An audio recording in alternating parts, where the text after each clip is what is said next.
welcome. It's wonderful to see all of you. If you are hungry or thirsty, there is pizza and drinks in the back there, so feel free to help yourself. If you need something additional because you get a little peckish during the presentation, feel free to get up and grab another slice.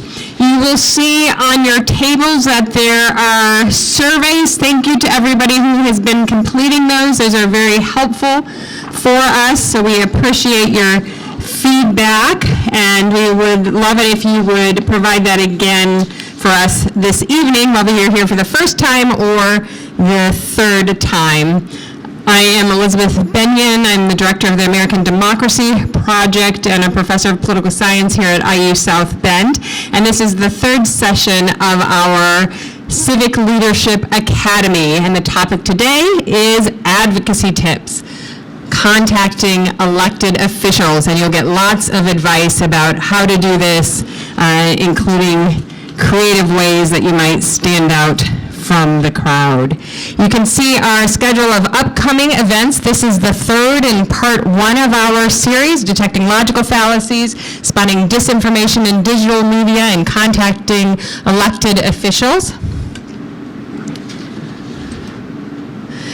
Those of you who have signed in at your table, there is an opportunity to sign in and to let us know that you're here and who you are, and to receive notifications about future sessions and other American Democracy Project events.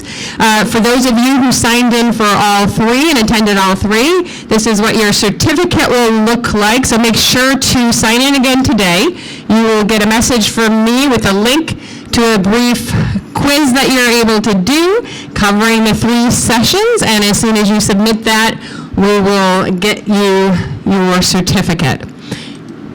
There is still time to complete part two. We'll have a 1-week break where I hope many of you will join us at Lang Lab for a presentation of an original symphony by Jorge Muniz, the Solidarity Symphony, and it is inspired by the poetry of Maya Angelou, Gwendolyn Brooks, and Langston Hughes, as well as a papal encyclical on the dignity of man, or dignity of humans. So looking and thinking about people and the planet and our connection to one another. And so it should be very interesting. We'll hear the three movements of the symphony. We'll have a poem and a discussion of one chapter of each part of the encyclical. So it's a very unusual pop-up university for us, something different, a night of music and poetry and community building. So we encourage you to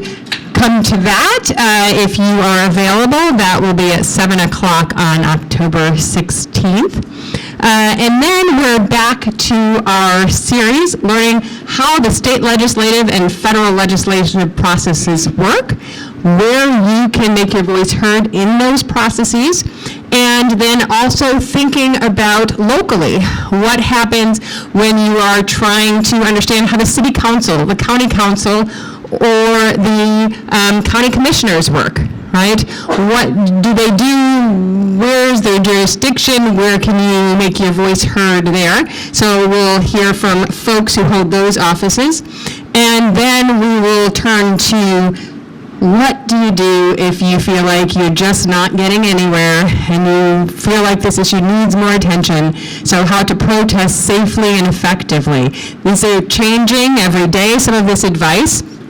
So you'll hear from folks who are doing this, and it's advice that should be applicable whether you're left, right, or center, or somewhere in between. But just this idea of how to make your voice heard, but also to remember a protest, though it might get media attention, and that's part of the key to your success, right?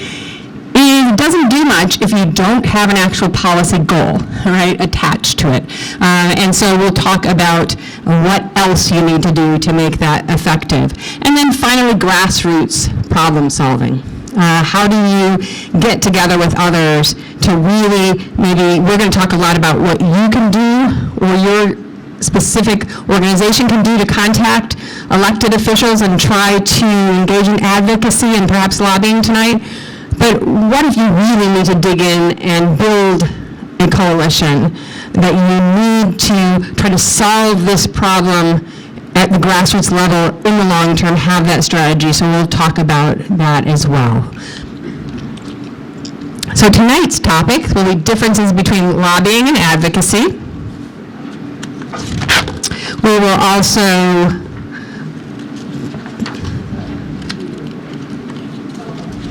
talk about identifying relevant decision makers. Yeah. What time is the Lang Lab? At 7 p.m. 7 p.m. next Thursday. And Lang Lab is, you might think when you get there that you're in the wrong space, because it was shut down for a long time, and it's a sort of creative maker space with incubating some businesses and sort of an art space. It is not an extremely polished type of establishment, so don't look for the big flashy lights. You are in the right place if you are at 1302 High Street. Okay. All right, so we'll talk about strategies to make your voice heard, effective communication methods, staying engaged with policymakers, countywide directory of elected officials. We'll hear from Judy Bradford of the League of Women Voters about the Citizens Guide that lists the contact information for all elected officials from federal down to local for residents of St. Joe County. And then we'll get an elected official perspective. House of Representatives, from the House of Representatives, Maureen Bauer is here tonight. She is actually the rep for this district. If you lived at IUSB, which you are not supposed to, by the way, I don't know if some people live in their offices, but if you lived here, you would be in her district. And so she's going to provide us a perspective, as she listens to these tips, okay, from the inside. What works, what doesn't, what did people do that was really highly effective, what have people done that really they perhaps shouldn't have done, right, that backfires, both from her perspective and things that she's heard her colleagues in the legislature say, okay, so she'll provide us with that insider perspective, and then we'll talk a little bit about tips for dealing with social anxiety, because some people say, I would like to talk to my elected officials, but I can't even begin to imagine myself finding the voice. It just makes me too nervous. So we'll talk about how to deal with that, some really creative ways to share your message so you can think outside the box, and then have a little bit of a discussion on what to do if you just can't get through. So,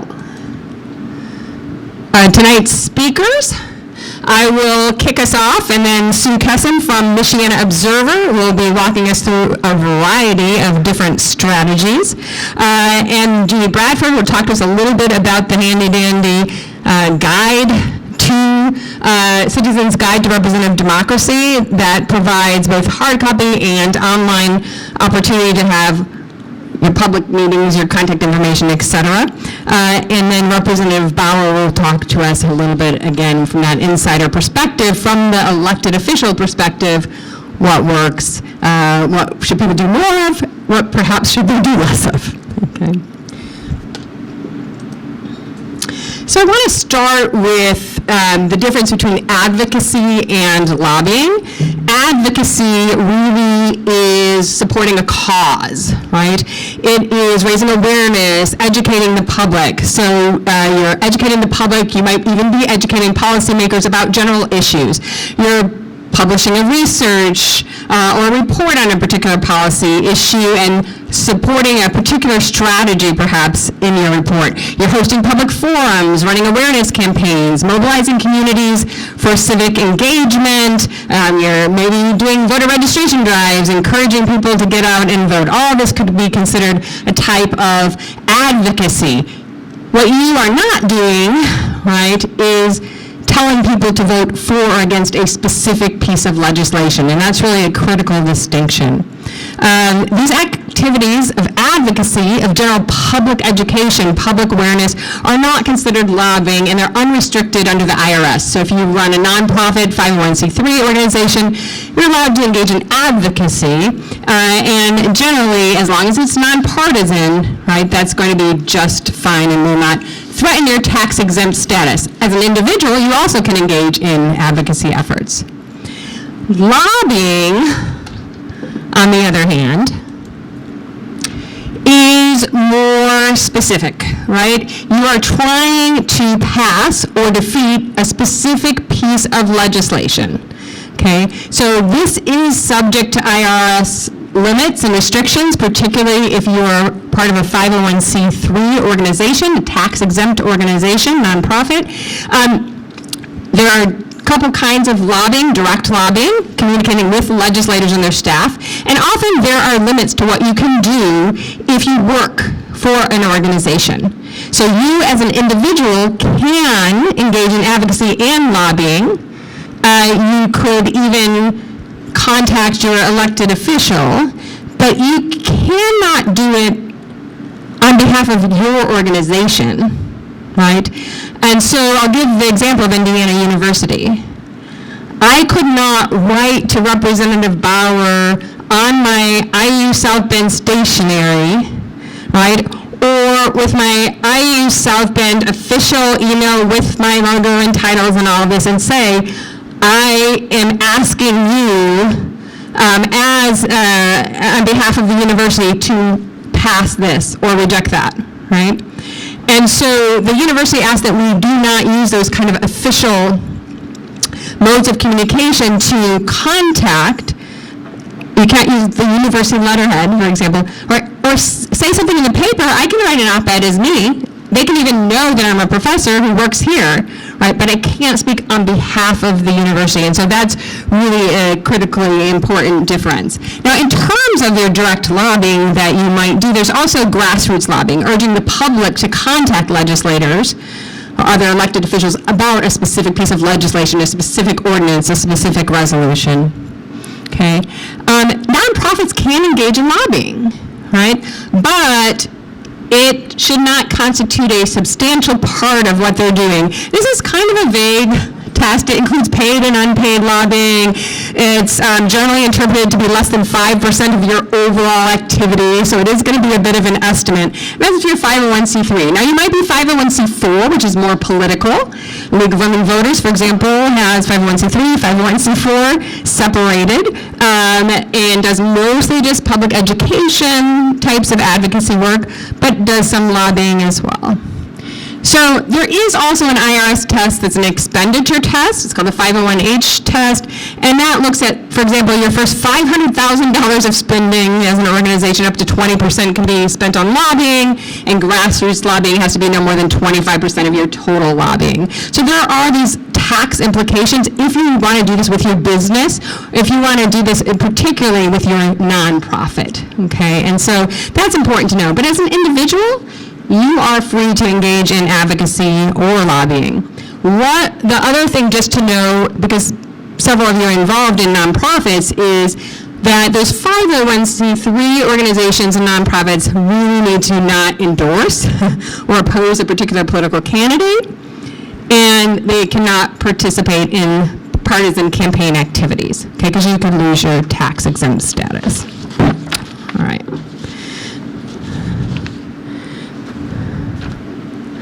Now, what about identifying your decision makers? One thing you want to do to first take that step back and say, who do I want to contact? Who do I need to contact, right? Is define your problem clearly, right? You're going to define your problem clearly, determine the level of government responsible for the issue that you care about, identify the relevant government body who will make decisions, and then you can find specific decision makers. So to talk about that more, when you're defining your problem, you want to start by articulating what the problem is. If you can define it in public terms that other people could understand, and in political terms, like why does this matter, how is policy affecting it, that's going to help you, right? Who does it affect, and what kind of solution is needed? You know, funding, legislation, enforcement, public awareness, what is it that would help to address the problem that you care about? This will help determine what level of government, federal, state, or local matters, and what particular elected officials can best work with you toward a solution. In terms of the level of government responsibility, you want to ask, is this a local issue? So things like potholes or school policies or zoning, right? You don't want to call your member of Congress and In fact, although certain road funding, you might call someone like Maureen Bauer, right? But generally, these are going to be local issues, and you're going to want to contact your local officials. State issues, education funding, state taxes, healthcare regulations, and eligibility. Federal issues like immigration, national defense, federal student loans, right? You need to be talking to the right level of government. One thing is, if you're just not sure, you can talk to other people, right? You can start with who you think makes that decision, and they can refer you to other people. So don't be discouraged if you're not exactly sure who makes the decision, right? You just need to start somewhere.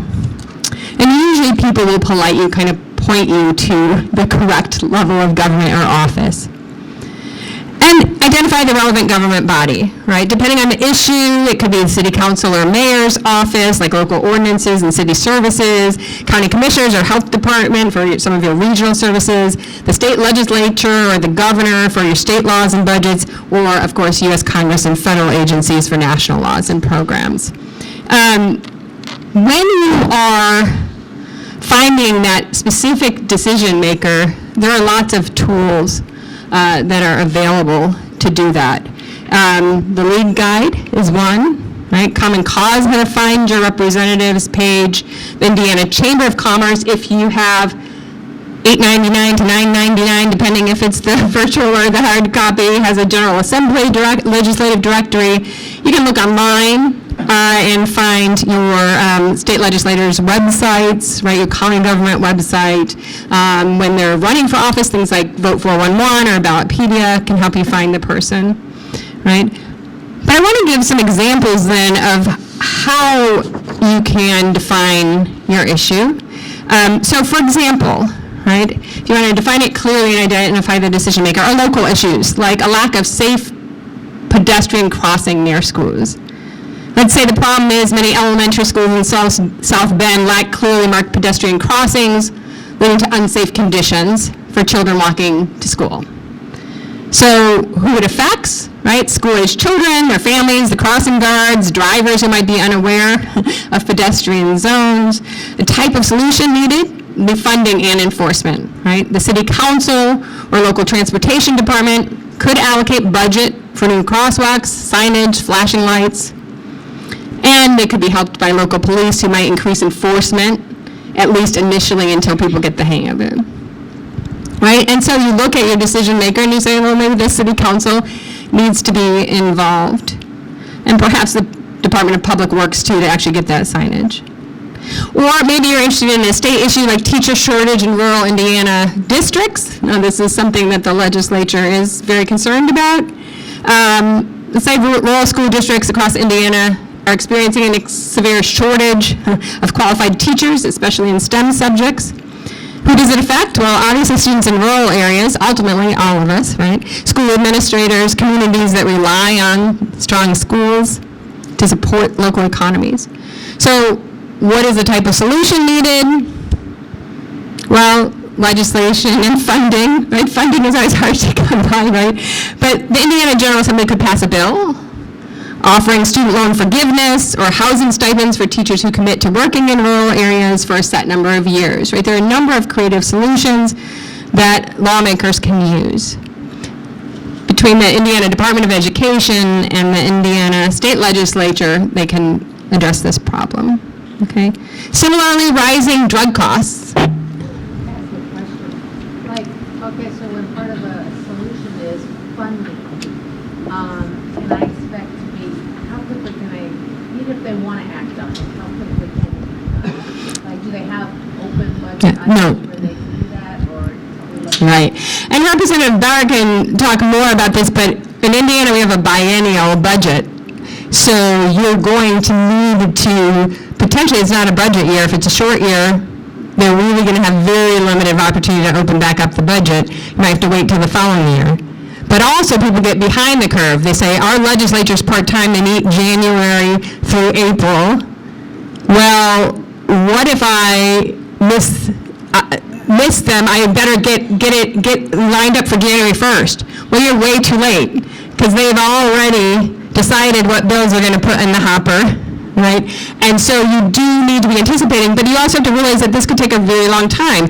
And like this past session, we didn't meet the projected revenue forecast, and there was a hole. There was also some problems with Medicaid and not fully appropriately accounting for it, funding for it, created another hole. So there were lots and lots of budget cuts. And so asking for new items in a year that the legislature was cutting, right, is going to be an uphill battle. And then, of course, it depends on whether or not you actually convince people, especially the people in the majority party are going to have the most votes, to put your item in the budget. And so a lot of this takes patience and persistence. And so thinking like I'm going to call a legislator, maybe I'm even going to get face-to-face, we're going to meet in the office, and once they see me and hear my passion, next week we're going to get a bill going, right, is unrealistic. So that's a good question, because we do need to think about timelines and also realize that it's, I think one thing Sue's going to mention, like, it's a marathon, not a sprint, right? So any of these, similarly with prescription drug prices, right, Congress could pass a law to allow Medicare to negotiate drug prices directly with pharmaceutical companies, or the FDA could streamline approval for generic drugs. There's lots of things that the health department and also the U.S. Congress could do, right, if they had the will to do it. But once you know your problem, who it affects, that might help you make your point and build a coalition with you, this type of solution, and the decision makers, you can get started on that process. So just want to be clear about that. All right. Consider also the influence beyond formal authority, because staffers and aides often handle constituents' issues. If you are calling a member of the U.S. Congress, for example, right, you're not directly contacting them, you're contacting their staffers, right? And they're going to digitally track your communications. They are going to tag them by topic, veterans issues, immigration, healthcare, for example, and urgency. They're going to verify if you actually live in their district, right? And they're going to decide who to respond to. So casework is a priority, right? You're having a problem with Social Security agency, the VA, IRS, et cetera. They have staffers who deal with that, get you what you need, and the credit goes not to the staffer, which has been a problem for the occasional intern, but to the member of Congress, right? And so that is often top priority. Policy comments, right, they're going to log. High-volume topics might be summarized for the representative. Meeting requests and tours are routed to the scheduling staff, right? So you want to be very cordial, friendly, and clear with staff, because they may be the ones who actually are going to be helping you solve that problem, right?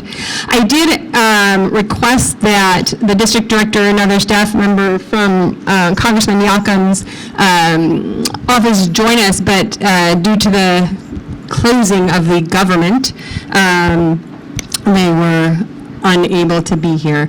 One of the things you might know, members of Congress do get paid, but staffers often either work without pay or get furloughed, and so there is less capacity actually for staff than there otherwise would be. So, I think all of this is important, and then you can build your own contact list. By building your own contact list, as you find these people with their name and their title and their phone number, their addresses, etc., and soon we'll suggest maybe other information that you should note, right? Then you can actually be able to connect with them on a personal level. And my goodness, if you have something in common, your kids both go to the same school, play in the same soccer team, whatever, good to clock to. It's always good to have some entry point, right? So Sue's going to talk to us about, share a lot more tips with us about how you can connect with, contact, and sort of stay in touch with elected officials at all levels. Thank you so much. I appreciate Dr. Benyon inviting me tonight. I really appreciate that. Because of time, I'm only going to hit some of the highlights. My slides are actually on your table, so if you want to take notes on them or take it home with you, you don't, I'm just going to hit the highlights, so I wanted to make sure you had a handout, so thank you very much. It's a handout based on the slides, yeah, the one that you have there. Right, yeah. Thank you so much. So I'm Sue Kessel. I've had Michigan Observer for over 10 years. Started it with Bill Dunn, who has since passed away, unfortunately. But we designed it to inform people about what's going on in their government and give them facts, how to look at a budget, what's coming up, maybe things they need to be concerned about. And so I'm basically a citizen reporter. No money, no income, no ads, no professional media. So one of the things that Dr. Benyon briefly talked about was knowing who to contact and who's representing you. So if you go to MichiganObserver.com, the first thing you'll see is a PDF you can download. I took 3 days to create.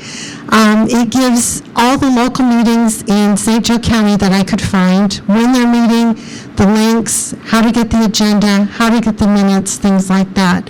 So you're welcome to download that. Also on Michigan Observer Facebook, every week I put the government meetings for that week.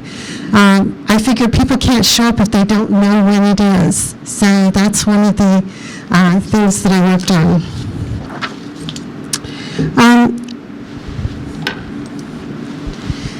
You have to know who you're talking to. And one of the things is opensecrets.org and follow the money. Follow the money is probably the most important thing. So I was going down to the State House for Animal Action Day, and I was so excited. And they said, oh, go talk to your representative and stuff like that. So went over to talk to David Nitskotsky, who's my representative. Follow the money. Found out that he was taking campaign money from canned hunting. So obviously he wasn't going to be real interested in what I had to say about animal advocacy, unfortunately. So it helps to know who, it's like the race car drivers that have, who's sponsoring them. And a lot of times candidates are the same way. So he was not really receptive, unfortunately. But, it's good to know that before you go down and lobby. One of the things, this is WriteMyLaw.com is a website I created. And I created this because I decided I wanted to change something in an animal ordinance. So I went and I said to the receptionist, how does a citizen change the ordinance to what they want? And she very candidly said, she said, go hire a lawyer, write the changes, and then make sure you donate to the candidates you want to vote for it. Very honest answer. It was not the answer I wanted. I feel like we, the citizens, should be able to create our own laws, particularly local ordinances. So what I did was, no, I don't have money for a lawyer, and no, I don't have a bunch of money to sway the votes. So I created this website called Write My Law, and it talks about looking up ordinances, how ordinances are written. A lot of times the legislature locally, they don't want to deal with having to take the time to rewrite the ordinance. So if you present the changes and you've researched it, they're more likely to at least look at it. So feel free to check that out. So phone calls, a lot of times they don't really do much with your phone calls, but there is something that madvoters.org came out with called 5 calls. They want you to make 5 calls to your legislators. And if nothing else, they register how many people called on a particular issue for or against. I don't know that I find that that effective, but some of the more creative things you can do in terms of, you can do email. I would advise being very specific in your subject line. And old-fashioned postcard, because they don't even have to open the envelope. They can just read it. And here's a postcard as an example. So that's the other thing. Now, one of the things you may want to do is get, as she mentioned, get the assistant's email and phone number. Because you're probably not likely to get an appointment with your actual elected official. So I'd like to point out that Mayor Mueller's chief of staff is here. Hi, Daryl. And so getting an appointment with Mayor Mueller is not all that easy, but Daryl may take some time to meet with you. So checking out and talking to the assistants is another way to do it. Now I have social media on here. One of the things we did was create Michigan Observer on Facebook. It used to be that if you didn't like something, on average they said you told 9 people, maybe friends and family.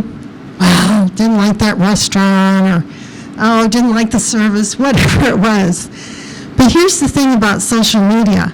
It really amplifies your message. And I can tell you that because some of my posts get anywhere from 10,000 to 30,000 views.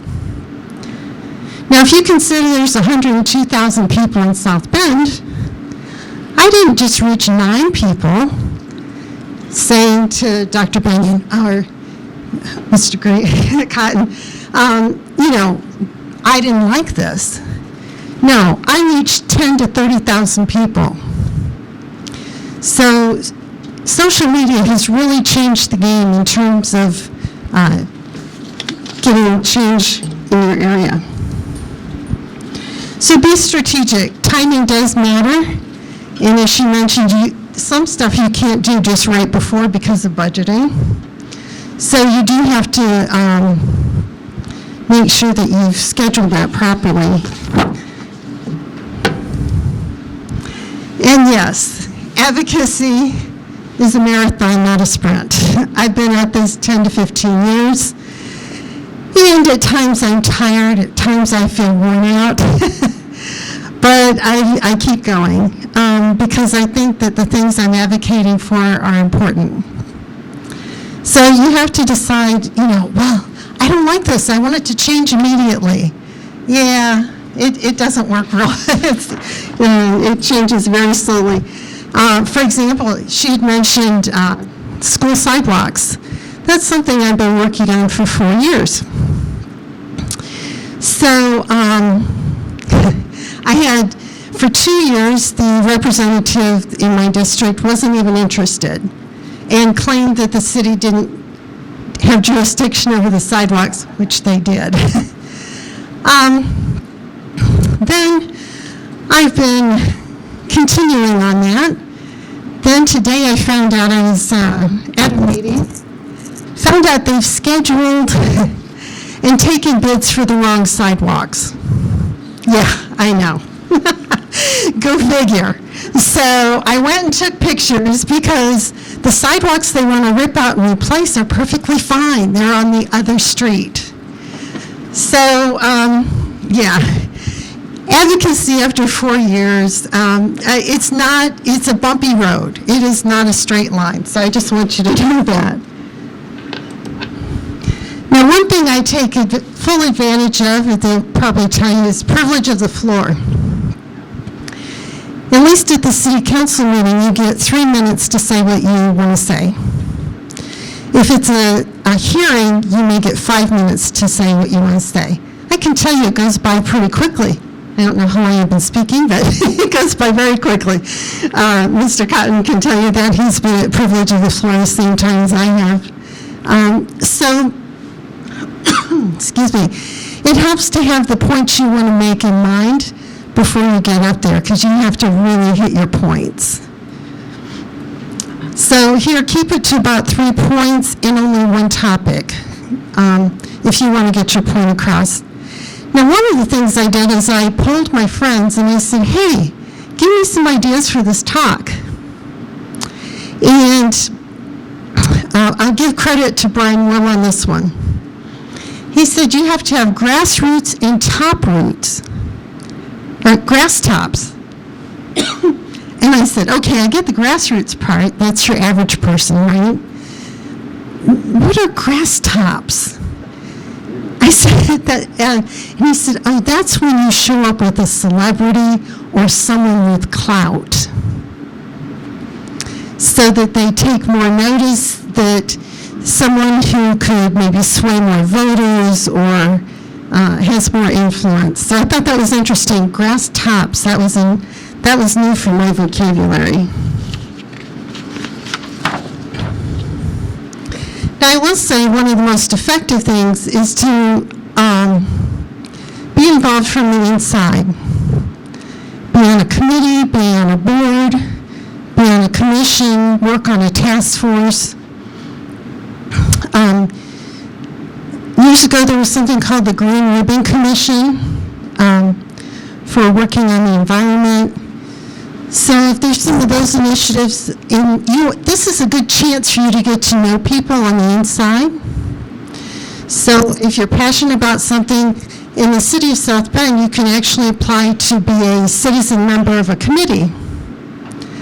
I can tell you I have applied many years and they've never accepted me for some strange reason. I don't know, maybe I'm a little too outspoken. But I have applied to be on committees. Now, the last thing I would say is run for something. Don't think you can't do it. I ran in 2019 for council. Even if you don't run, people will get to hear what you have to say. And that's really important. And we need good people to run. We need people who are honest, that don't have big agendas, who aren't going to sway by taking money from certain groups. So I highly encourage you to run. There's a lot of resources online now that can help you do that. Now, for the county, St. Joe County, they have a listserv, which is really great. You can sign up. You get all the agendas, the minutes, all that good stuff delivered right to your mailbox. The city, unfortunately, doesn't have something that convenient. You have to contact each department or group or like community investment or public works, and then get on their email. And sometimes they don't want you on the email and they drop you. So anyway, the thing about getting the agendas is you can see what's coming up. So if you're organizing for something, you can see when it's going to come up for a vote. So that's important. You can also do something like govtracks.us at the federal level. And now with AI, what you can do is you can take meetings and summarize them. So AI has definitely made some of the things a lot easier. The Civic Coffee or Chat, there's a group called We Make Indiana. It's a coalition of different religious groups, primarily, but it's open to other people. And We Make Indiana, what they do is, if they take an issue, last year's issue was on literacy. They get together and then they invite people to come and talk with them about the issue. And that's where you get people kind of combining their efforts, which is really nice. So I'd recommend that.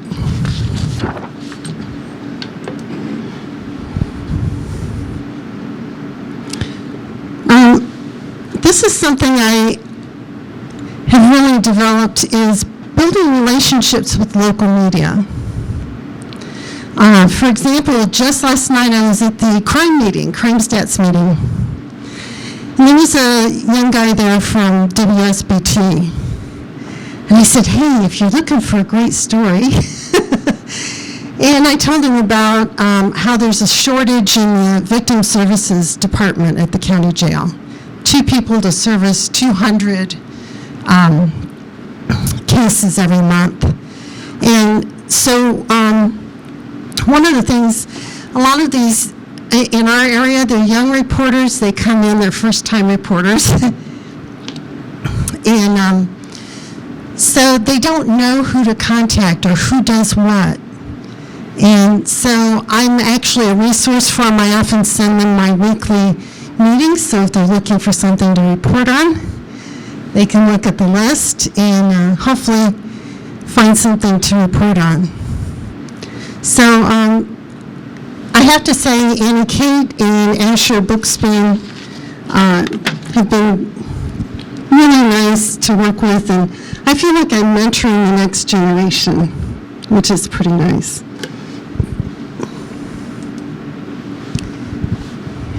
So if you're looking for facts and figures, usafacts.org and Legiscan. USAFacts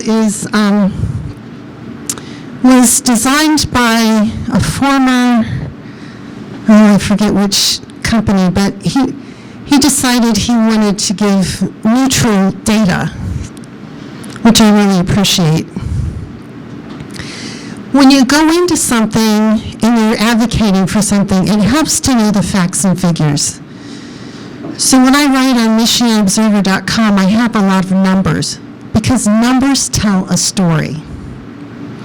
So, for example, in South Bend, 46% of South Bend is at or below ALICE level. ALICE is an acronym. 46% of South Bend is poor. So when you're creating, talking about an issue, it helps to know what numbers. When I started talking about literacy and pushing that, over half the kids couldn't read at a 3rd grade level, and they weren't passing.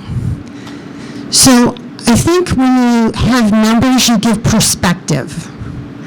I was just looking at some numbers today. I'll probably do a story on it, that we have a shortage of daycare. I mean, a huge shortage of daycare. I didn't realize how bad it was. So the South Bend Schools is going to start offering pre-kindergarten. But so when I do that, I also think when I give the actual numbers, it gives credibility. It shows that I took time to research it and the scope of the problem or the gap. What I look for is a gap. We're here, we need to be here, this is the gap. And that's what I hope people will know.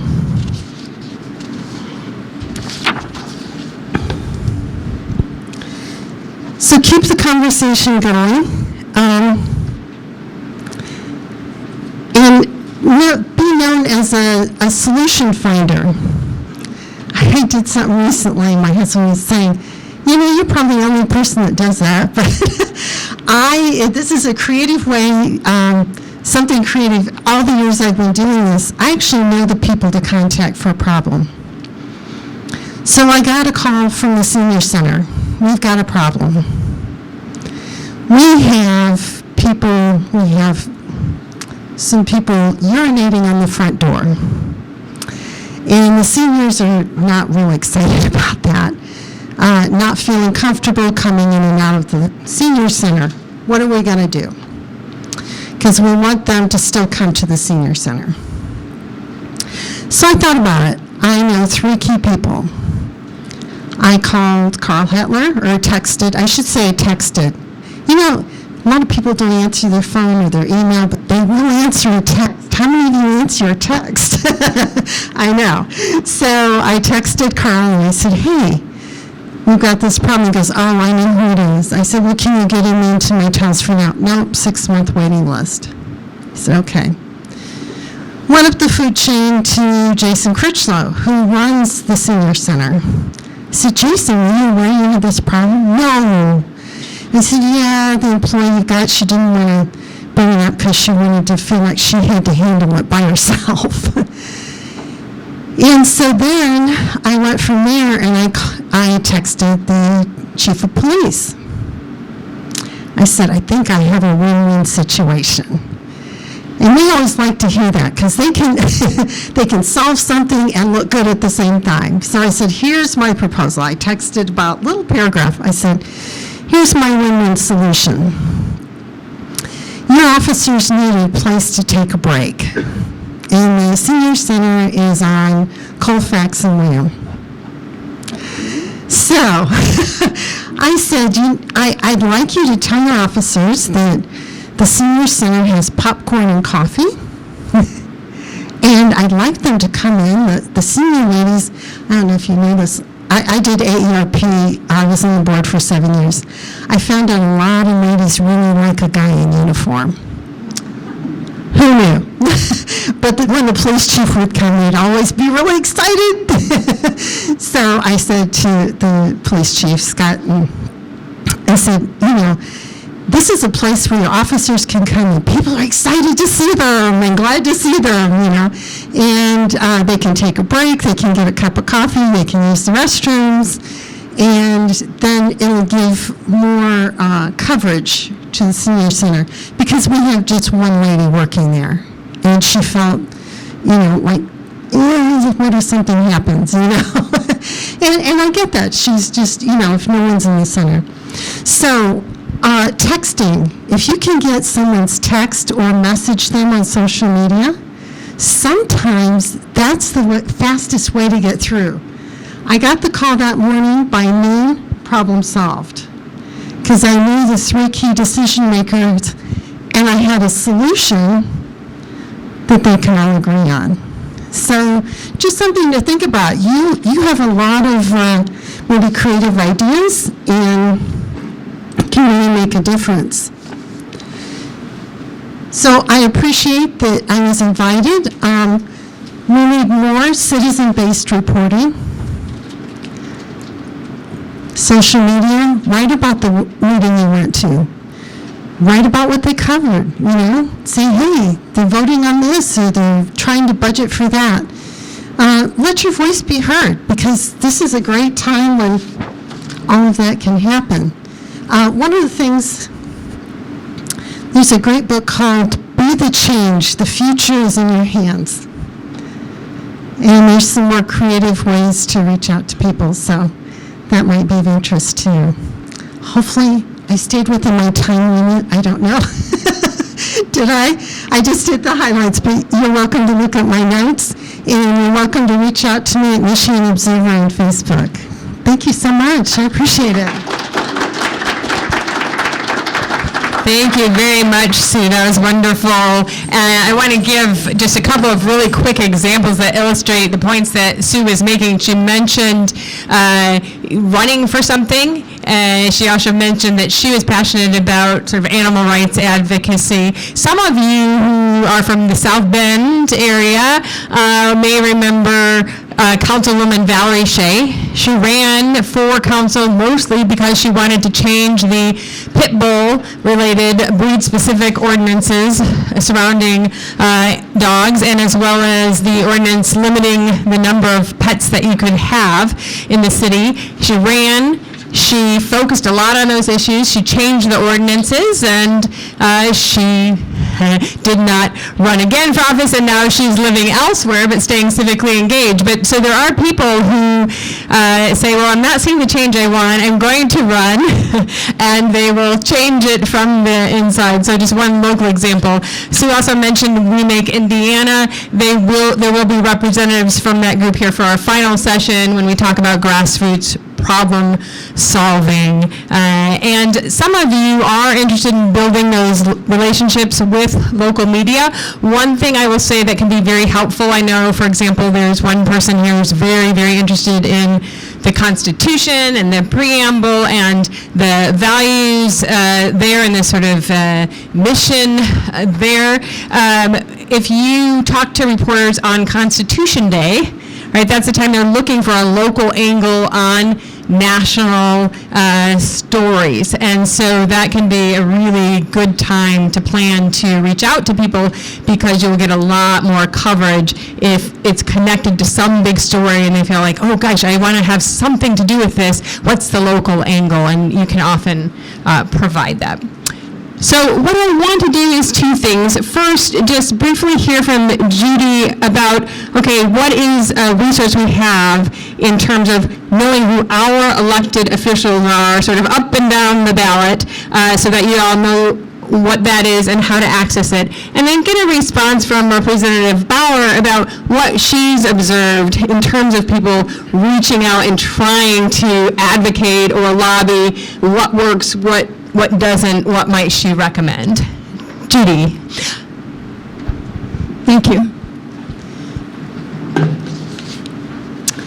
I'm going to talk about the Citizens Guide, which is published every year, updated every year.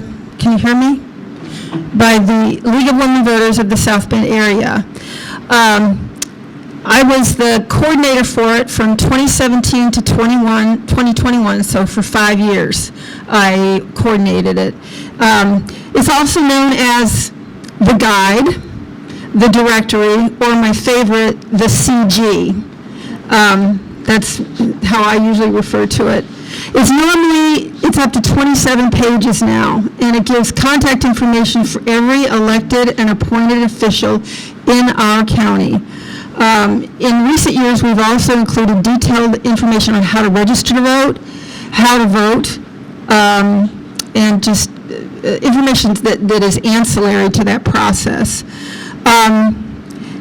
Believe it or not, when we did our 100-year research for our 100th year, which was 2020, we went to the library, and they had copies of this from, oh my gosh, way back like 50 years ago, because we've been around for 105 years now.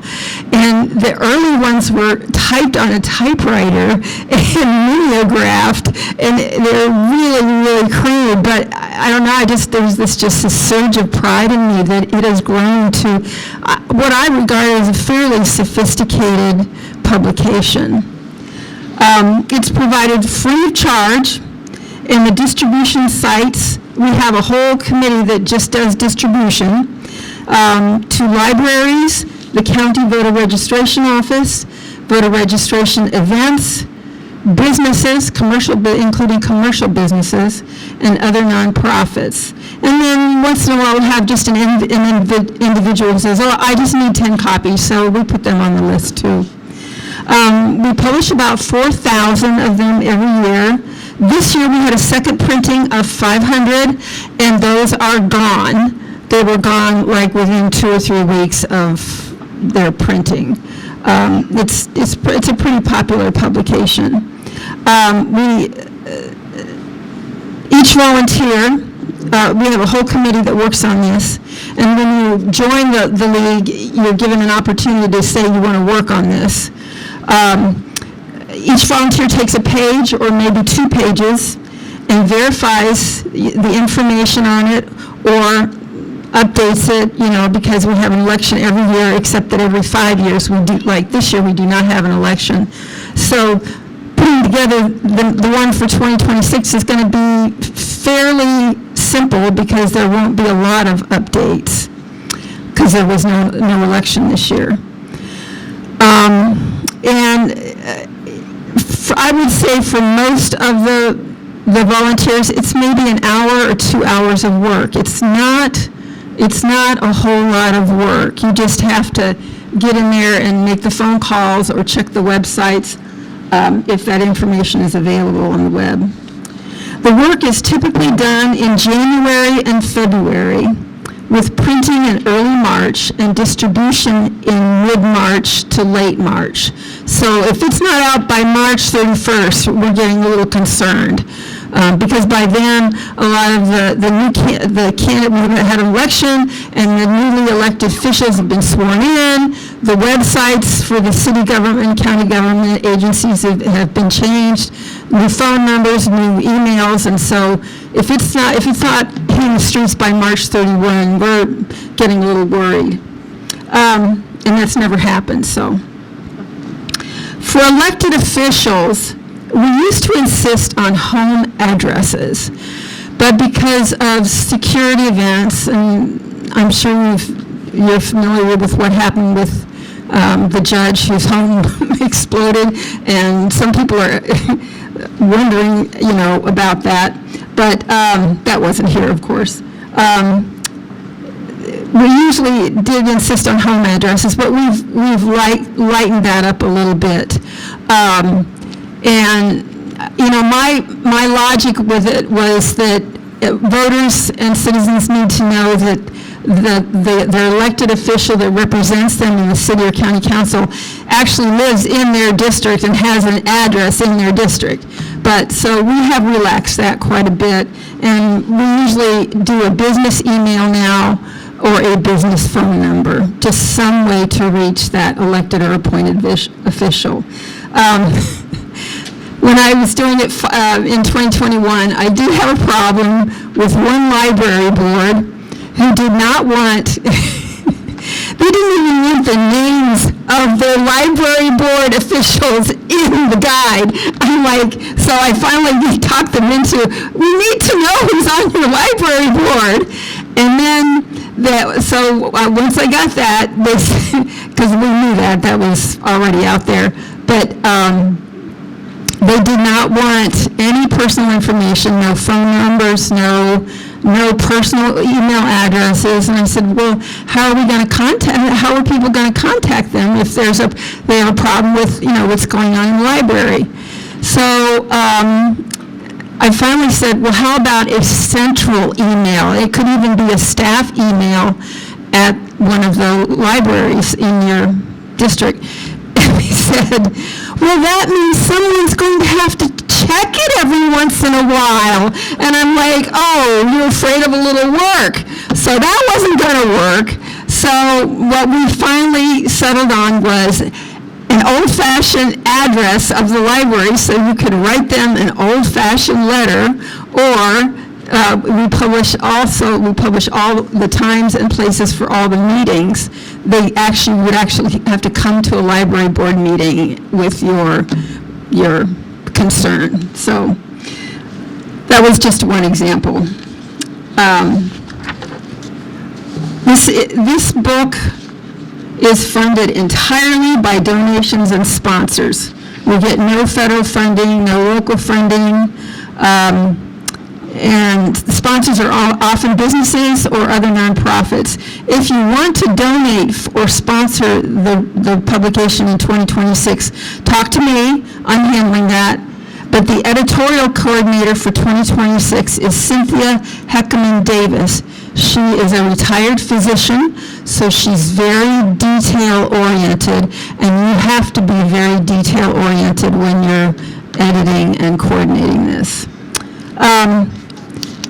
Why is the CG so important in any conversation about how to contact elected officials? It's obvious. To contact them, you need their contact information, and it needs to be updated. And believe me, there are elected officials who would rather not have their contact out there, but most of them are really good about it. They're like, yeah, very cooperative, yeah.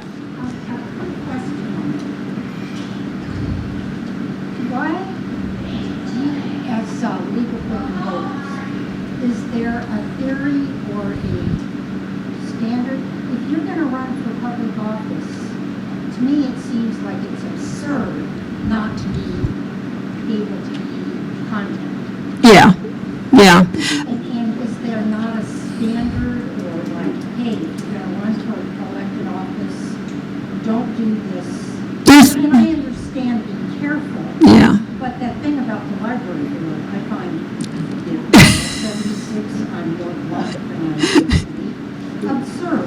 Yeah. And unacceptable. Yeah, there's no law that, I know Elizabeth could tell you more about this, that when we're getting ready to do her debates and forums with in association with the American Democracy Project, if a candidate does not have a website or some visible way of communicating with them, then is it they're not invited to the forum, or it has to be very obvious that they're a serious candidate?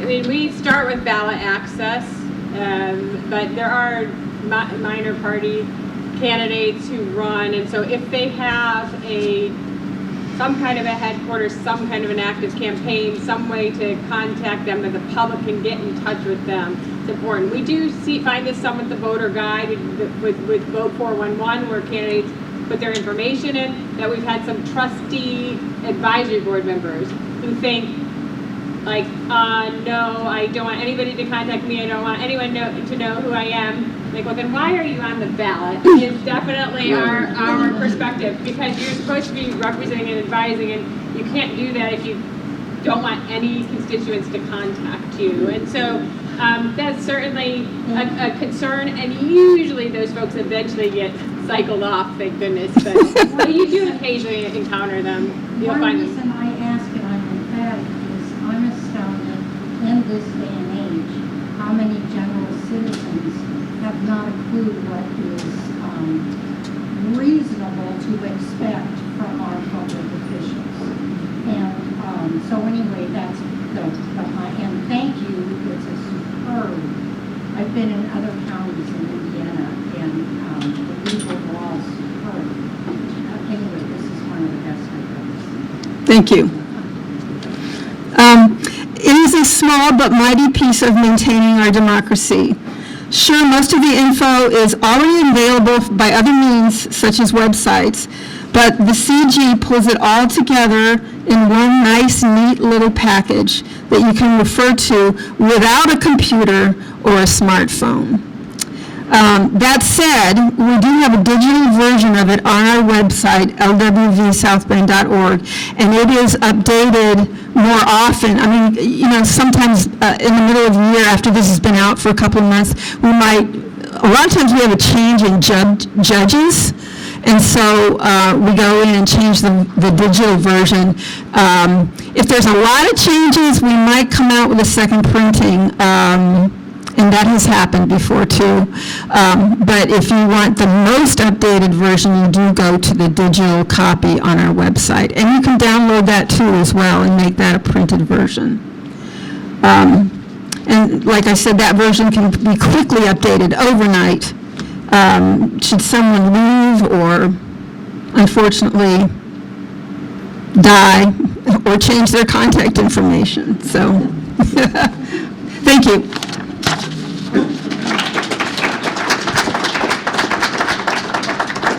All right, thank you so much, Judy.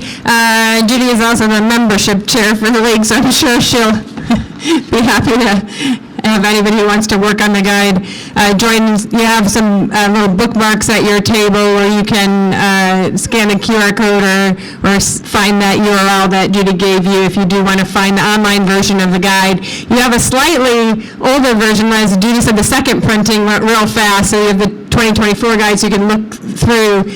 Whenever I plan candidate forums and debates, that's the first place I go, because you also see when all of them are elected and when they're up next, so when their term expires. So it's a really great sort of look ahead to, okay, which incumbents are going to run again, when are they up, who might be running against them. It really gives you a sense of what elections are taking place and be able to anticipate that. So now I do want to hear from Representative Bauer about her advice. You know, we've talked about elected officials, but now let's hear from an actual elected official. And she will actually be joining us again and talking more about the state legislative process. And so you'll hear a lot more from her during that session, but she was gracious enough to come today to talk briefly about contacting elected officials. Thank you. Well, thank you for all this helpful information so far. It's great to see all of you here.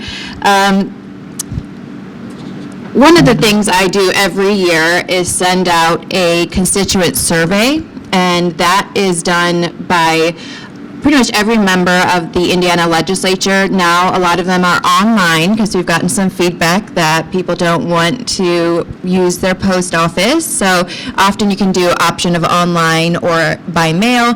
But that is the key guide to how I get the information from my district on how to represent them. I only get about 500 back, which is small considering the population size, so it's not a scientific survey, but I would say most of the engaged voter base is responding to that.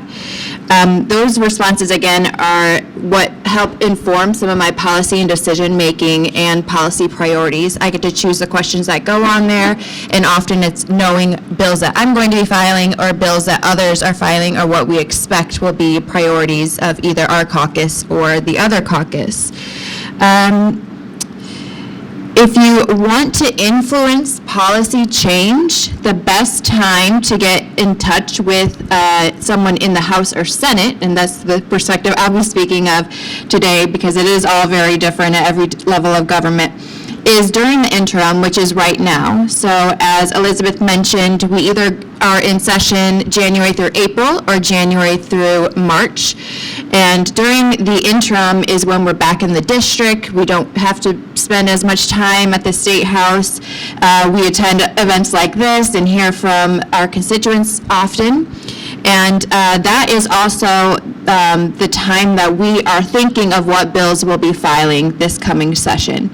We are limited to the number of bills we can file, and so some will get picked very quickly. I only get to file 5 this coming session. I pretty much know which 5 I'm going to be doing, and that is also based on conversations and meetings that I'm having with others right now.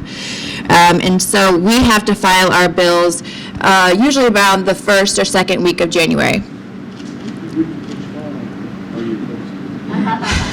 I'll tell you next week if you come back. How about that? I'm still not sure yet, but he asked me which 5 I was filing. So I filed 10 last year, and I'm probably going to revive a few of those 10 for this year and try again. It often takes about, in my view, it takes about 3 years to get a bill to the perfect point to pass the finish line. You have a question as well? Yes, if we wanted to try to get in contact with you for something for next year, by what time would be best for us to try to get a submission? I mean, you can have that conversation with your elected officials now, and maybe they could always do something by amendment, which is another way. Instead of being their 5 bills, they could try to get that through another bill that's moving that's on a similar subject matter. So obviously, if there's something that you think needs to be changed now, don't wait. Let your public official know. But know that they might be limited. If it's a full bill that you're looking to change, it may be limited because of the numbers we're restricted to.